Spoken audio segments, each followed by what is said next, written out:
Hello guys, welcome back to my YouTube channel. तो आज का जो टॉपिक रहेगा वो मैं एक डाउट क्लियर करने वाला हूँ। कुछ बच्चों के डाउट ये रहते हैं कि हमें जो है मान लो शुगर टेक, शुगर इंजीनियरिंग या जो भी कोर्स है हमें कर लेते हैं, तो उसके बाद हमें किस प्रकार की जॉब करनी होती, कितने घंटे की जो है जॉब की टाइमिंग रहती है, और हमें कंपनी क्या क्या प्रोवाइड करती है, क्या क्या नहीं प्रोवाइड करती है, और क्या क्या मतलब कितने घंटे की ड्यूटी रहती है। सारे जो क्वेश्चंस हैं वो जो है बच्चे पूछते रहते हैं, तो उसमें डाउट क्लियर करूँगा कि जैसे आपने अगर शुगर इंजीनियरिंग का कोर्स किया, शुगर टेक का किया है, आपने डाइफाइड का किया हुआ है, ठीक है, या फिर आपने जो है सी सी क्यू सी किया हुआ, डी के सी एस किया हुआ है, D S P M M किया हुआ है, तो इन सब की मैं जानकारी आज आपको प्रोवाइड कराऊंगा। ठीक है, तो वीडियो में बने रहें, और जो भी बच्चे नए हैं तो चैनल को सब्सक्राइब जरूर कर लें और लाइक करें, कमेंट भी कर दें। तो सबसे पहले बात करते हैं हम जो शुगर इंजीनियरिंग की। तो शुगर इंजीनियरिंग वाले बच्चे क्या करते हैं कि सबसे पहले उन्हें जो है एज अ ट्रेनी जो है कॉलेज से कैंपस किया जाता है। तो कैंपस के लिए कई सारी कंपनीज आती हैं, अच्छी अच्छी कंपनियां होती हैं, लेकिन कंपनी की जो है पॉलिसी अलग अलग होती है सभी कंपनियों की। ठीक है, कि कुछ जो है जो है ट्रेनिंग 1 साल की रखते हैं, कुछ 2 साल की रखते हैं।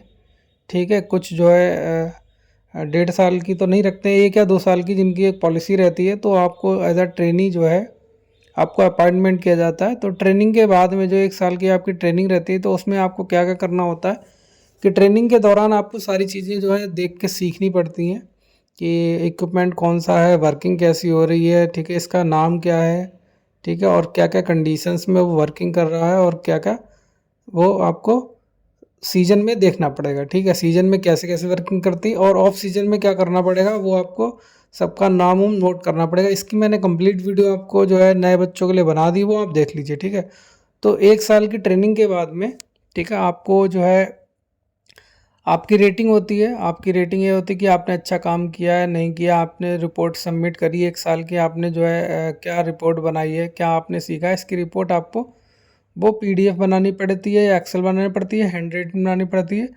ठीक है, वो साल के एंड में जब आप कंफर्मेशन होता है तो कई कंपनियों में आपको सबमिट करना पड़ता है, कई कंपनियों में आपको हो सकता है सबमिट ना करना पड़ता है, आपको वर्बली क्वेश्चंस आपसे पूछ सकते हैं। ठीक है, तो ऐसा नहीं है, अलग अलग कंपनियों का अलग अलग वो आपके पॉलिसी होती है। ठीक, इसके बाद में क्या, आप जब कंफर्म हो जाएंगे, ठीक है, कंफर्म होने के बाद में आप जो है एक इंजीनियर कहलाएंगे। ठीक है, अब देखिए इंजीनियर कहलाने पे आपको जो पोस्ट दी जाती है, कोई जो है आपका जूनियर इंजीनियर होगा जी, ठीक है, और फिर इसके बाद में आपको सीनियर इंजीनियर, फिर इसके बाद में मैनेजर, फिर आपको डिप्टी, ऐसे आप धीरे धीरे पोस्ट बढ़ती चली जाएगी। ठीक है, तो आपको काम क्या करना पड़ता है, सीन जो है आपको काम करने के लिए सीजनल में आपको जो है शिफ्ट चलानी पड़ती है। शिफ्ट में आपको जो है केन कैरियर से लेकर आपको जो बगास कैरियर तक है, वहाँ को अगर आप मिल सेक्शन में, तो आपको सब कुछ देखना पड़ेगा। ठीक है, आपको क्रशिंग करवानी है, आपको जो है जूस मेंटेन करना है, पानी मेंटेन करना है, आपको बगास में जो है बगास में पोल और मॉइस्चर ज़्यादा तो नहीं जा रहा वो मेंटेन करना है आपको। ठीक है, और फिर इसके बाद में आपको ये देखना है कि सारे जो आपके इक्विपमेंट है वो सही वर्किंग कंडीशन में है या नहीं वर्किंग कंडीशन में है, कोई आवाज़ तो नहीं आ रही, वाइब्रेशंस तो नहीं आ रहे हैं। ठीक है, और कहीं पे कोई नट बोल्ट जो है टूटे तो नहीं है, या कहीं जो है लीकेज तो नहीं है लाइनों में, पाइप में जूस का, ठीक है, या आपको पानी का, ठीक है, मैसरेशन में कोई दिक्कत तो नहीं, ये सारी चीज़ें आपको देखनी पड़ती हैं। ठीक है, या फिर आपको कोई जाम लग गया, या आपका जो कि ब्रेक डाउन हो गया, ब्रेक डाउन का मतलब बाई चांस कोई मिल बंद हो गई, तो ये सब चीज़ें आपको जो मैनेज करनी पड़ती हैं सीजन में। ठीक है, इसके बाद में आपको सीजन में और भी चीज़ें मैनेज करनी पड़ती, जैसे क्लीनिंग हुई, तो उसमें आपको मैन पावर का मैनेजमेंट करना पड़ता है। ठीक है, और आपको समय से क्लीनिंग करानी पड़ती है, उससे पहले आपको जो है एक डेट पता होगी कि हमारी ये क्लीनिंग होती है।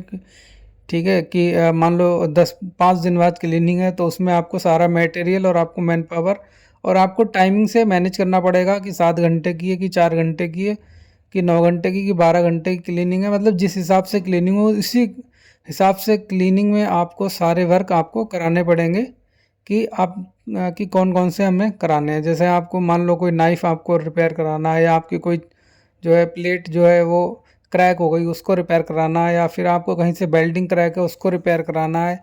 ठीक है, मिल को जो है उन मिल में क्या को कोई दिक्कत चल रही है, उसको रिपेयर कराना। तो ये रिपेयर एंड मेंटेनेंस आपको क्लीनिंग के टाइम पर जो कराना पड़ता है। ये आपको जब सीज आपका रनिंग होता है, प्लांट रनिंग होता है, तो आपको उसी दौरान आपको देखना पड़ता है और काम को नोट करना पड़ता है, ठीक है।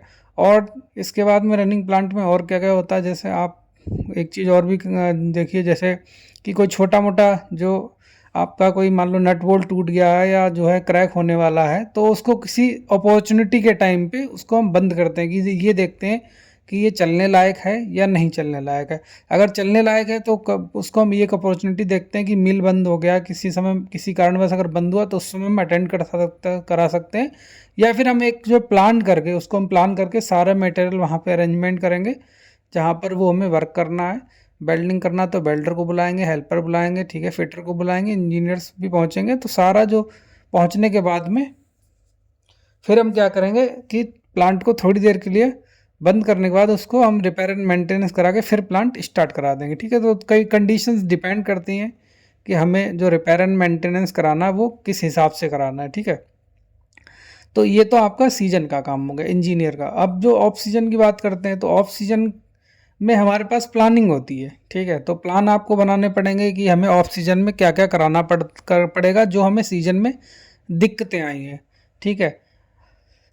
फिर जो भी दिक्कतें हैं उसको हमें ऑफ सीजन में जो कराना पड़ेगा, किस मान लो कोई चीज़ आपको इम्प्रूव करानी है वो हम आपको इम्प्रूव करानी होगी। फिर इसके बाद में जब आपका प्लांट बंद होगा उसके बाद में आप सब चीज़ें सारी प्लेट चेक करवाएंगे, ठीक है। सारे बैरिंग्स, मशीनें, मोटर, ये सारे क्या होंगे कि ये आपको जो है डिसमेंटल करने पड़ेंगे, खोलने पड़ेंगे। मिल सारे जो है डिसमेंटल करवाने पड़ते हैं, ठीक है। और उसके बाद में आपको जो है एज ए इंजीनियर तो आपको अभी जो है पीआर नहीं बनाने होते हैं, लेकिन जब आप मैनेजर पोस्ट पे पहुंचेंगे तो आपको पीआर भी बनाने पड़ेंगे। लेकिन आप पीआर आप बनाना सीख लें, ठीक है। तो आपके लिए अच्छा रहेगा कि आपके पास में क्या क्या मटेरियल है, आपको क्या क्या मंगाना है, क्या क्या नहीं है, स्टॉक में है या नहीं है। ऐसा नहीं कि पता लगा कि आपके पास में वो स्टॉक में ही नहीं है और फिर जो है कोई चीज़ अर्जेंट ज़रूरत पड़ी तो वो आपके पास है ही नहीं। तो कम से कम आपके पास में वो स्टॉक में होना चाहिए, ठीक है। तो ये सारी चीज़ें आपको ऑफ सीजन में करनी पड़ती हैं। सारी रिपेयर एंड मेंटेनेंस आपको विद इन टाइम में कराना पड़ता है, ठीक है।